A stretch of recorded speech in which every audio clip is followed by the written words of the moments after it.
Hello everyone, welcome to wings of physics. আমি তোমাদের Shiva sir. আজ আমরা পিওর রোলিং থেকে জেই 2007-এ আসা একটা খুব সুন্দর প্রবলেম নিয়ে ডিসকাস করব। হ্যাঁ, 2007-এ এই এক্সামটার নাম জেই তো ছিল না, ছিল এআই ট্রিপল ই। কিন্তু যেহেতু এই এআই ট্রিপল ই নামটার সাথে তোমরা ফ্যামিলিয়ার না, এক্সাম সেমই ছিল।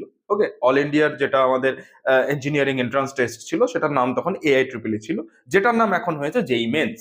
ওকে, যেহেতু তোমরা এআই ট্রিপল এর সাথে সম্পর্কিত না, টার্মটা ঠিকঠাক ফ্যামিলিয়ার না তোমরা ওটার সাথে, তাই আমি জেই নামটা লিখেছি। ওকে, 2007-এ খুব সুন্দর পিওর রোলিং থেকে একটা কোয়েশ্চেন এসেছিল, সেই প্রবলেমটা, সেই কোয়েশ্চেনটা নিয়ে আজকে আমরা ডিসকাস স্টার্ট করব। তবে হ্যাঁ, আগে রিকোয়েস্ট করছি, যদি তোমরা পিওর রোলিং পার্ট 1 আর পার্ট 2 দেখে না থাকো, তাহলে আগে তোমরা সেটা দেখে নাও। ইউটিউবে সার্চ করো wings of physics pure rolling motion part 1, wings of physics pure rolling motion part 2, অথবা আই বাটনেও আমাদের লিংক দেওয়া আছে বা ডেসক্রিপশন বক্সে আমাদের লিংক দেওয়া আছে। তোমরা পিওর রোলিং এর পুরো কনসেপ্টটা আগে ক্লিয়ার করে নাও, আর তারপর এই কোশ্চেনটা, এই নিউমেরিক্যাল প্রবলেমটা বা এই প্রবলেমটা আমরা খুব সুন্দর করে বুঝবো। ওকে, তাহলে দেখবে খুব ভালো করে, খুব মজা নিতে পারবে। ওকে, আমাকে কথা দিচ্ছ তাহলে যে আগে তোমরা ওই দুটো দেখে নেবে, যাতে তোমাদের বেসিক কনসেপ্টটা ক্লিয়ার থাকে। ওকে, তাহলে আমি স্টার্ট করছি। আশা করছি যারা যারা এখন এটা দেখছো, আগে পিওর রোলিং মোশন পার্ট 1 আর পার্ট 2টা দেখে নিয়েছো। ওকে, তাহলে চলো স্টার্ট করি। দেখো কি বলছে।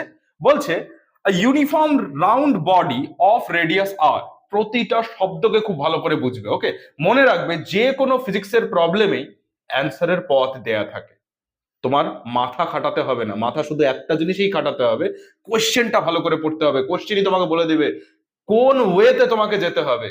তোমার আলাদা করে ভাবতেই হবে না যে কিভাবে আমি সলভ করব, শুধু ভাবতে হবে কোশ্চেন কি বলছে, সেটা খুব মাথা খাটিয়ে বুঝতে হবে। ওকে, তাহলে কোশ্চেনই দেখবে তোমাকে বলে দেবে যে কোন ওয়েতে তোমাকে যেতে হবে, অ্যান্সার পর্যন্ত তোমাকে কোশ্চেনই নিয়ে যাবে। দেখো এটা দিয়ে কি করে আমরা সেই যেটা আমি এখন বললাম যে তোমাকে কোশ্চেনই অ্যান্সার পর্যন্ত নিয়ে যাবে, সেটা কি করে অ্যাপ্লাই করছে খুব ভালো করে দেখো। প্রতিটা ওয়ার্ডকে কি করে আমরা এক্সপ্লোর করব। A uniform round body of radius r, mass m and moment of inertia I rolls down without slipping an inclined plane making an angle theta with the horizontal, then the acceleration is, বলে নিয়ে চারটে আমাদের option দেয়া আছে। এবার দেখো বলছে uniform round body. Uniform কথাটার মানে হচ্ছে পুরো পুরো বডিটাতে মাস ইউনিফর্মলি ডিস্ট্রিবিউটেড। এটার মানে আমি কি বলতে পারি যে এই মাসটা পুরো বডিতে ইউনিফর্মলি ডিস্ট্রিবিউটেড যদি থেকে থাকে, তাহলে এইটা একদম সেন্টারটাই হবে এই বডির centre of mass, because uniform body, তাই তাই না? তার মানে এখানে যে গ্র্যাভিটেশনাল অ্যাট্রাকশন ফোর্স লাগছে সেটা থ্রু সেন্টার অফ মাস লাগছে, এটা আমি বলতে পারি, হুইচ ইজ কত? ইয়েস, এমজি, বিকজ মাস কত দেওয়া আছে? এম। তাহলে দেখো এই এমজির দুটো কম্পোনেন্ট আমরা পাবো, একটা এদিকে চলে যাবে, একটা এদিকে চলে আসবে।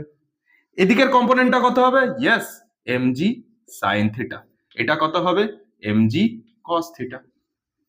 ওকে, now due to this mg sine theta already আমরা শিখে এসছি, অলরেডি আমরা পিওর রোলিং পার্ট 1 পার্ট 2 তে এটা দেখে এসছি যে কোনো ফোর্স যদি সেন্টার অফ মাসের থ্রুতে পাস করে, তাহলে সেই ফোর্সটার জন্য এই বডিটার লিনিয়ার মোশন হবে, অর্থাৎ বডিটা এইভাবে আসতে চাইবে। ওকে, নাও কথাটা খুব ভালো করে দেখো যে এটা তাহলে পিওর রোলিং করবে না পিওর রোলিং করবে না।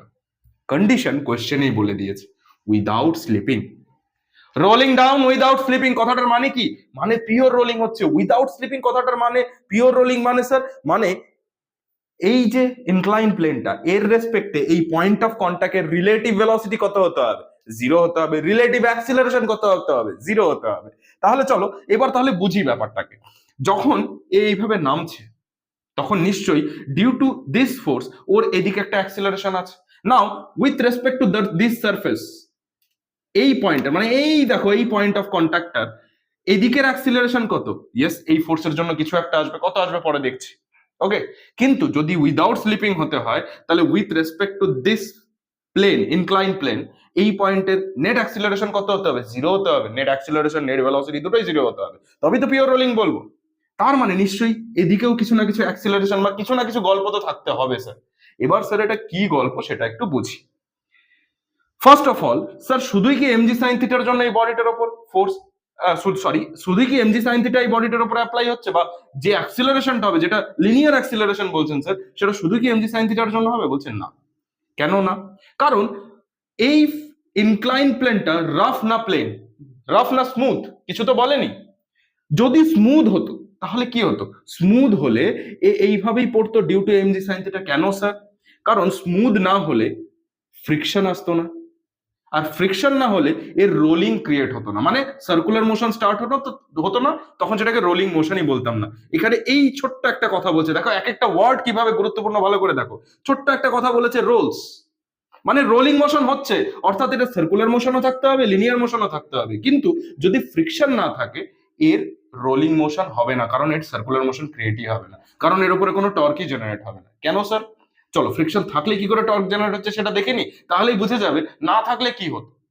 তাহলে দেখো, যখন বডিটা ডিউ টু দিস ফোর্স এইভাবে মুভ করতে চাইছে, লিনিয়ার মোশন হতে চাইছে, এই পয়েন্ট অফ কন্টাক্টও তো এইদিকে লিনিয়ার মোশন করতে চাইছে, আর যখন এই পয়েন্ট অফ কন্টাক্ট এইদিকে লিনিয়ার মোশন করতে যাবে, ইনক্লাইন প্লেনটা এর উপর কোন দিকে ফ্রিকশন দেবে? এই ডাইরেকশনে একটা ফ্রিকশন দেবে। Am I right? এই বডিটা এইদিকে মুভ করতে চাইছে, পয়েন্ট অফ কন্টাক্টটাও তাহলে এইদিকে মুভ করতে চাইবে, তখন এর উপর এই ইনক্লাইন প্লেনটা এদিকে ফ্রিকশন দেবে এগেইনস্ট ইটস রিলেটিভ ভেলোসিটি, তাই তো? আচ্ছা, যদি ফ্রিকশন দেয় তাহলে স্যার কি হবে? খুব ভালো করে দেখো, আমি আলাদা করে এইখানে এই এই এই এই এই বডিটাকে এখানে আলাদা করে একটু বলছি, দেখো ভালো করে। ওকে, আমাদের গল্পটা কেমন আছে? এরকম আছে। এবার এদিকে ফ্রিকশন এফ, নাও এই এফটার জন্য এই বডিটার দেখো, এইটা যদি যদি এটা রোল করে তাহলে অ্যাক্সিস অফ রোটেশন কোনটা? এটা হবে। তাহলে এই একটা ফোর্স, আর this is axis of rotation. Force আর অ্যাক্সিস অফ রোটেশনের মধ্যে পারপেন্ডিকুলার ডিসটেন্স কত? আর। তাহলে দেখো এই ফ্রিকশনটা এর উপর একটা টর্ক জেনারেট করবে কিনা, সেই টর্কটা কত হবে? ইয়েস, ফোর্স আর অ্যাক্সিস অফ রোটেশন থেকে সেই ফোর্সের পারপেন্ডিকুলার ডিসটেন্স, এটাই হবে torque. Am I right? Due to this torque ওর মধ্যে একটা রোলিং রোটেশন, বা আমি বলবো সার্কুলার মোশন স্টার্ট হবে, রোটেশন স্টার্ট হবে। As a result circular motion আর লিনিয়ার মোশন কম্বাইন হয়ে এটা কি হবে? রোল করবে, অর্থাৎ রোলিং মোশন দেখাবে। আর যেটা কেমন হবে? Pure rolling. এবার যদি স্যার পিওর রোলিং হয় তাহলে গল্প কি হচ্ছে দেখো, ডিউ টু টর্ক এর মধ্যে একটা আলফা জেনারেট হচ্ছে। কি আলফা জেনারেট হচ্ছে তো? আলফা মানে অ্যাঙ্গুলার অ্যাক্সিলারেশন জেনারেট হচ্ছে তো? ইয়েস। তাহলে আমি কি এটা বলতে পারি tau is equals to I alpha, ঠিক যেমন F equal to M A. In case of rotation I মানে মোমেন্ট অফ ইনার্সিয়া, যেটা এখানে বলে দিয়েছে মোমেন্ট অফ ইনার্সিয়া কত? আই, তাই তো? এই দেখো এক একটা ওয়ার্ড এক একটা টার্মকে কি করে ইউটিলাইজ করছি ভালো করে বুঝবে। মোমেন্ট অফ ইনার্সিয়া কত বলে দিয়েছে? I. In case of rotation আমাদের লিনিয়ার মোশনে মাস যে রোল প্লে করে, in case of rotation I সেই রোল প্লে করবে, আর এটা হয়ে গেল অ্যাঙ্গুলার অ্যাক্সিলারেশন। তাহলে F equal to M A, সেরকমই tau equal to I alpha, তাই তো? Therefore we can write I alpha is equals to F R. Sir এটা লিখলাম কেন? কারণ দেখো কত ফ্রিকশন ফোর্স হচ্ছে সেটা আমাকে তো বের করতে হবে, কারণ এইটুকু তো বুঝে গেছি due to this friction circular motion start হচ্ছে, কারণ টর্ক জেনারেট হচ্ছে, আর সার্কুলার মোশন হচ্ছে আর লিনিয়ার মোশন হচ্ছে, তারপরেই তো কম্বাইন ভাবে আমরা সেটাকে বলবো রোলিং মোশন। যদি এই ফ্রিকশনটা না থাকতো এই টর্কই হতো না, যদি এই টর্ক না জেনারেট হতো তাহলে রোলিং স্টার্টই হতো না, তাই না? কিন্তু এখানে বলে দিয়েছে রোল স্টার্ট হয়েছে, তার মানে এখানে ফ্রিকশন হতে হবে তবেই টর্ক জেনারেট হবে, অর্থাৎ এই প্লেনটা কিরকম plane? Rough plane. Is it clear? দেখো এখানে কিন্তু কিছু বলেনি এই প্লেনটা রাফ না স্মুথ, বাট আমাদের বুঝে নিতে হলো কি করে রাফ, কারণ এই রাফ না হলে কি হতো? এ স্লিপ করতো, উইদাউট স্লিপে যেত না। রাফ না হলে ফ্রিকশনটা থাকতো না, তাহলে এরকম কোনো রোলিংই হতো না। ফ্রিকশন না হলে টর্ক জেনারেট হতো না, আর টর্ক না হলে রোলিং হতো না। এই ফোর্সটাই তো এখানে যখন এইদিকে যাচ্ছে তখন এটা এইভাবে ঘোরাচ্ছে, টর্ক জেনারেট করছে। Am I right? আচ্ছা, এইটুকু তাহলে বুঝতে পারলাম। নাও এই টর্কটা জেনারেট কে করছে? ফ্রিকশন। কিন্তু এই ফ্রিকশনের ভ্যালু আমরা জানি না, কারণ এটা এখানে আমাদের মিউ অর্থাৎ কোএফিসিয়েন্ট অফ ফ্রিকশন আমাদের বলে দেয়নি, তাই না? আমরা কি করে বের করব? তখন আমরা এইটা দিয়ে বের করব। খুব ভালো করে দেখো কি করে বের করছি। এখান থেকে আমরা বলতে পারি F is equal to I alpha upon R. বলো এটুকুতে কোনো সমস্যা? কোনো সমস্যা নেই স্যার। নাও একটু ভালো করে দেখো, এ যখন এদিকে যাচ্ছে তখন নিশ্চয়ই এই পয়েন্ট অফ কন্টাক্টের কিছু ট্যানজেনশিয়াল অ্যাক্সিলারেশন আছে, ওকে, যেটা ইজ ইকুয়াল টু, আমি এটি ধরে রাখি, চলো এটি মানে টি ফর ট্যানজেনশিয়াল অ্যাক্সিলারেশন। এবার আমরা সার্কুলার মোশনে শিখে এসেছি যে alpha is equals to tangential acceleration by radius R, তাই তো? তাহলে আমি যদি এই ভ্যালুটা এখানে পুট করি তাহলে আমি বলতে পারি F is equals to I tangential acceleration divided by R square, কারণ অলরেডি একটা আর আছে, এ টি বাই আর, আর ইন্টু আর করলে আর স্কোয়ার হয়ে যাচ্ছে। তাহলে আমরা ফ্রিকশনের ম্যাথমেটিক্যাল এক্সপ্রেশন আশা করি বুঝে গেলাম, তাই তো? আশা করছি এইটুকু বুঝে গেছি। এটা আমি এখানে লিখে রাখছি। তাহলে এফ ইজ ইকুয়ালস টু কি পেলাম, I A T divided by R square. তাহলে আমরা ফ্রিকশন পেয়ে গেলাম। এবার একটু ভালো করে দেখো, ফ্রিকশনও কাজ করছে, সেটুকু কেন করছে, কিভাবে করছে সেটা আমরা বুঝে গেলাম। আর এমজি সাইন থিটাও কাজ করছে। তার মানে এই বডিটার উপর প্যারালাল টু দ্য প্লেন শুধু এমজি সাইন থিটা কাজ করছে না, এফও কাজ করছে। তার মানে এর ওপর একটা নেট ফোর্স কাজ করবে, তাই তো? তাহলে নেট ফোর্স কত কাজ করবে এবার, তাহলে এগোই আস্তে আস্তে। তার মানে এইটুকু বুঝলাম, এমজি সাইন থিটাই শুধু কাজ করছে না, F R MG sine theta মিলে কাজ করছে, এন্ড দুটো অপোজিট ডাইরেকশন। তার মানে আশা করি আমরা বুঝতেই পেরেছি নেট ফোর্স কত হবে, তাই তো? ভিডিওটা পজ করে এইটুকু একটু নোট ডাউন করে নাও, তারপর আমি এগোচ্ছি। ওকে, ভিডিওটা পজ করে এইটুকু আগে এই ডায়াগ্রামটা বানিয়ে এইটুকু একটু নোট ডাউন করে নাও। ওকে, আশা করছি ভিডিওটা পজ করে নোট ডাউন করে নিয়েছো। আমি মুছলাম, আমি এফ এর এক্সপ্রেশনটা এখানে লিখে রাখছি। এবার খুব ভালো করে দেখবে। ওকে, তাহলে ডাউনওয়ার্ডস কত ফোর্স কাজ করছে, MG sine theta. Upward force কাজ করছে এফ। এবার এই দুটোর মধ্যে কোনটা বড় স্যার? এইবার দেখো আর একটা ছোট্ট ওয়ার্ড, রোলস ডাউন। কথাটা বলা আছে না, রোলস ডাউন, অর্থাৎ কোন দিকে যাচ্ছে, নিচের দিকে। নিচের দিকে যাচ্ছে মানে এইটা বড় এইটা ছোট, তবেই তো নেট ফোর্স এই ডাইরেকশনে হবে আর বডিটা নিচের দিকে যাবে। Am I right? তার মানে বুঝতে পারছি নেট ফোর্স এর উপর কত হবে, MG sine theta minus F. Clear? Clear? এটুকু আশা করি ক্লিয়ার হলো। নাও এফ মানে কি, এম এ। এফ মানে কি, এম এ তো? Yes sir, M A, no problem. Okay, যদি এম এ হয়ে থাকে তাহলে আমি এটা লিখছি এম ইন্টু এ। এইটাই চাইছে অ্যাক্সিলারেশন অফ দ্য বডি, এটাই তো চাইছে, this is the acceleration of the body. তাহলে M A is equals to, আমি বলতে পারি কারণ নেট ফোর্স এফ কাজ করছে এর জন্যই অ্যাক্সিলারেশন আসবে, আর এই অ্যাক্সিলারেশনই আমার কাছে চাইছে। তাহলে M A is equals to M G sine theta. Theta কেন, এখানে বলেই দিচ্ছে মেকিং অ্যান অ্যাঙ্গেল থিটা, তাই থিটা এলো। M G sine theta minus F মানে কি, I A T divided by R square. কি বোঝা গেল? Any problem? Any problem? Okay, যদি প্রবলেম না থাকে তাহলে এবার আমি এ ইজ ইকুয়ালস টু লিখছি। দেখো এটাকে দিয়ে আমি ডিভাইড করে দিচ্ছি, এম এ আছে তো এটাকে নিয়ে পুরো ডিভাইড করে দিচ্ছি। তাহলে এদিকে কি হবে, M G sine theta divided by M minus I A T divided by M R square. পুরো এমটাকে নিয়ে ডিভাইড করে দিলাম। তাহলে এদিকে এম এম কেটে গেল।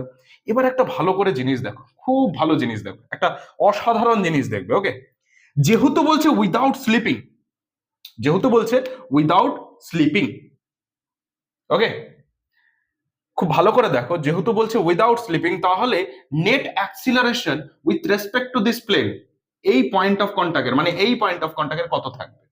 ফার্স্ট একটা জিনিস খুব ভালো করে দেখো, আমরা এখানে এটি এর ম্যাগনিটিউড নিয়ে কথা বলেছিলাম, কিন্তু অ্যাকচুয়ালি দেখো ডাইরেকশন কিন্তু এটা হবে না।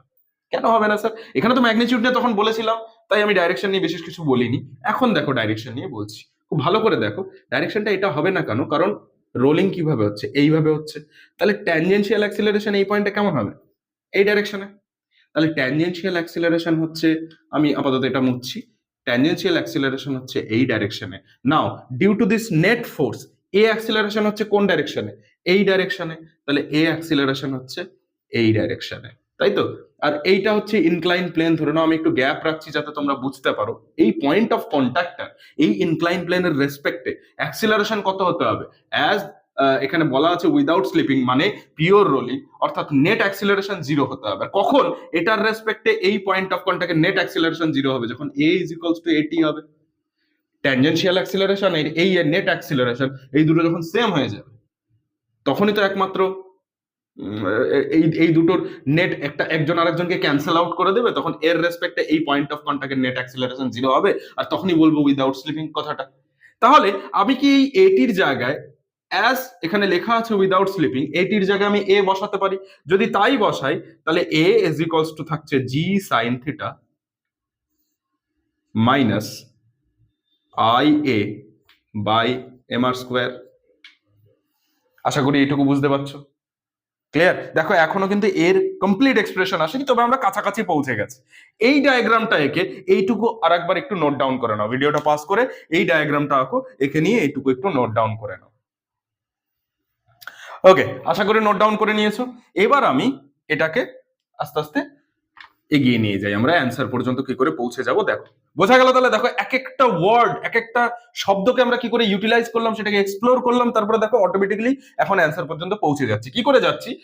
এই পার্টটাকে মানে যতগুলোতে এ টার্মটা আছে সেটাকে একদিকে নিয়ে আসি, কারণ আমাকে অ্যাক্সিলারেশন বের করতে হবে। তাহলে এটাকে এদিকে নিয়ে আসি। এটাকে এদিকে নিয়ে এলে A plus I A by M R square is equals to G sine theta চলে এলো। এবার দেখো এখান থেকে আমি এ কমন নেব, এটা মুছে নিচ্ছি আমি। এখান থেকে আমি এ কমন নেব, নিলে ব্র্যাকেটে কি থাকছে, 1 plus I by M R square is equals to G sine theta. তাহলে আলটিমেটলি আমার এর এক্সপ্রেশন কি এলো? Yes, A equal to G sine theta divided by 1 plus I by M R square. Clear? বোঝা গেল? তাহলে এবার অপশনগুলো দেখে আমি বুঝতে পারছি আমার অ্যান্সার কি হবে। Yes, correct option, correct answer হবে অপশন এ। তাহলে আশা করি পুরো ভিডিওটা আমরা যেভাবে যেভাবে আমি এগোলাম, আমার সাথে সাথে তোমরাও এগিয়েছো আর বুঝেছো যে কি করে প্রতিটা ওয়ার্ডকে আমি এক্সপ্লোর করলাম আর সেই অনুসারে এগোতে থাকলাম আর আস্তে আস্তে অ্যান্সার পর্যন্ত পৌঁছে গেলাম। ওকে, তাহলে আশা করছি বুঝতে পেরেছো এই কোশ্চেনটা, এই রকমের কোশ্চেন যখন আসবে কি করে অ্যাপ্রোচ করব আর প্রতিটা টার্নকে কি করে এক্সপ্লোর করব আর অ্যান্সার পর্যন্ত পৌঁছবো। ওকে, আশা করছি এখন তোমাদের কাছে পুরোটাই ক্লিয়ার। যদি তোমাদের কাছে ভিডিওটা ইনফরমেটিভ মনে হয়ে থাকে, হেল্পফুল মনে হয়ে থাকে, তাহলে অবশ্যই প্লিজ রিকোয়েস্ট করছি লাইক করো, সাবস্ক্রাইব করো, আর হ্যাঁ, সবার মধ্যে ছড়িয়ে দিতে যেন ভুলো না, সবার মধ্যে শেয়ার করে যাও, যাতে এই ধরনের আরো নতুন নতুন ভিডিও আমরা তোমাদের জন্য নিয়ে আসতে পারি। Thank you.